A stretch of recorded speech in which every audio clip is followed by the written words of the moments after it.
ખૂબ સરસ આવા ધમધમતા તાપની અંદર જે મારા માતા મારા વડીલો જે બેઠા છે અમને સાંભળવા માટે, એટલે તમારી વતી અમારી ટીમ તમને જોરદાર તાળીઓથી વધાવે. આ પ્રોગ્રામ 4 મહિના પહેલા મારી વાત થઈ હતી મુનાભાઈ સરપંચ સાથે કે અમારે પ્રોગ્રામ રાખવો છે, પછી કાંઈ તારીખ નથી સેટિંગ આવતી, યા પછી કાંઈ ખેતીનું કામ આવી જતું હતું એટલે કાર્યક્રમ લંબાતો હતો. પછી અઠવાડિયા પહેલા સરપંચ સિરાજભાઈ સમનાણી, અમીરભાઈ નાતાણી તેમજ તેની સાથે જે આપણા માજી કામડિયા સાહેબ અને તેમના સાથીદારો આજના જે કાર્યક્રમની જે કાંઈ પણ જેણે જે આયોજન કર્યું છે, ખાસ કરીને જે દોડ ભાગ કરીને જે ડોનેશન આપ્યું છે, અને ખાસ કરીને તેઓને આપણે જોરદાર તાળીઓથી વધાવીએ. આજ અમે આવ્યા હોય તો એના મનકેનું બીજી વાર છૂટું થઈ ગયું. પછી પાણીનો ગ્લાસ તો હું પી ગયો. પછી આને પાણી ન કહેવાય.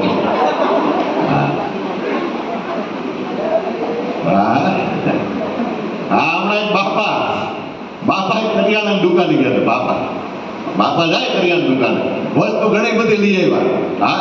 1000, 2000, 3000 ની વસ્તુ લઈ આવ્યા. તેના છોકરાને કહેતા હતા કે અમારા જમાનામાં તો એક દીકરા 20 રૂપિયા લઈને જતા હતા ને અવડી મોટી થેલી ભરીને આવતા હતા. છોકરાને 20 રૂપિયા લઈને જતા હતા, અવડી મોટી થેલી ભરીને આવતા હતા. અત્યારે 5000 રૂપિયા લઈને ગયા તોય કઈ ન આવ્યું. છોકરો એ પૂછ્યા, અત્યારે વોટ્સઅપ યુગના છે ને, તો 21મી સદીના છોકરા કે દાદા તમારા જમાનામાં સીસીટીવી કેમેરા નહોતા, એટલે 20 રૂપિયા બધું આવતું.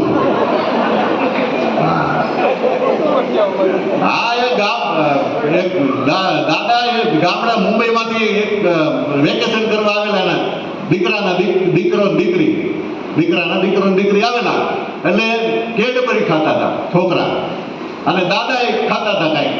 એટલે દાદાએ પૂછ્યું કે બેટા શું ખાવ છો તમે? કે દાદા અમે તો કેડબરી ખાઈએ. એટલે દાદો એ ખાતો હતો. એટલે છોકરાએ પૂછ્યું દાદા તમે શું ખાવ છો? દાદો કે હું ભેંસબરી ખાઉં છું.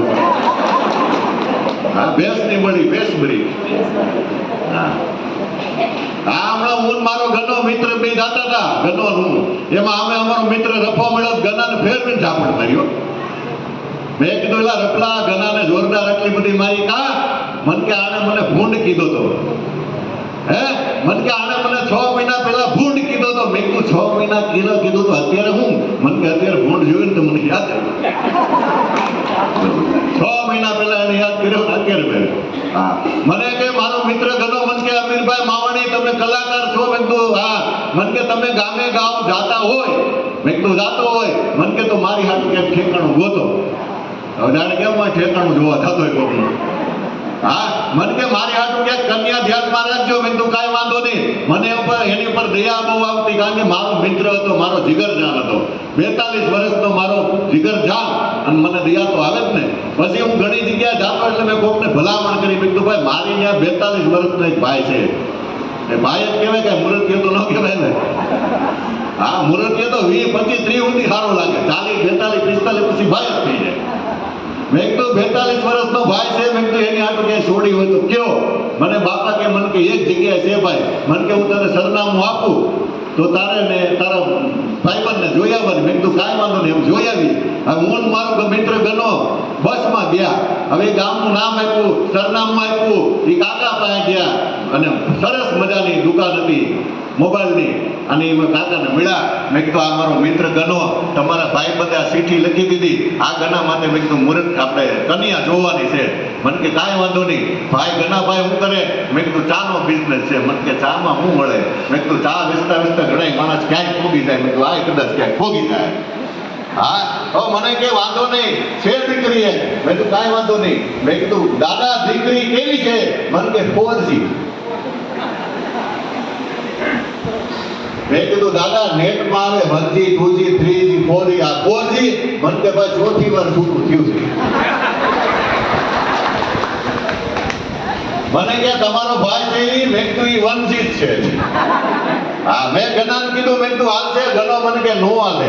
મેં કીધું કાંઈ વાંધો નહીં નાવા દે. વરસ પછી ગનાના લગ્ન થઈ ગયા અને ગનાએ મને ફોન કર્યો.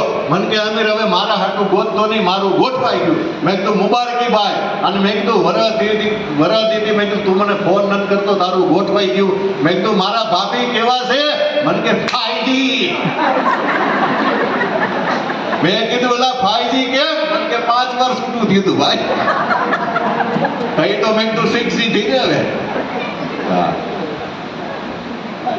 હા હમણાં હું જાતો હતો તો બોલે નાના 4 છોકરા શિયાળાનું ફૂલ ટાણું અને બિલાડીને નવરાવતા હતા. બિલાડીને નાના ટાબરિયા 4 સ્કૂલ શિયાળાનું ટાણું મારા ઘરથી બહાર નીકળો બિલાડીને નવરાવતા હતા.